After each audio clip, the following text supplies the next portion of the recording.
خدای من. هی مارکوس چطوری؟ میدونی چیه، من خیلی استرس دارم. میتونی مشکل خطرناکی پیش اومده رابرت. خیلی خوب. مشکلمون چیه؟ دنبالم بیا. باشه حتما. اینجا تن با خودت بیار. خیلی خوب.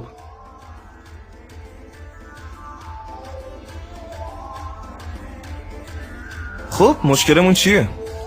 من باخ. نمیدونستم رقصیدنم بلدی. خیلی باحاله.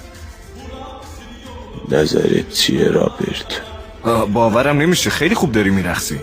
نانای. از کجا یادش گرفتی؟ خیلی باحال داری غر میدی. چی شد؟ چرا واسدی؟ نکن از من ناراحت شدی؟ حرف بدی زدم؟ رابرت جوتمه باخما. هی چی؟ باور کن من به اونجا نگاه نمی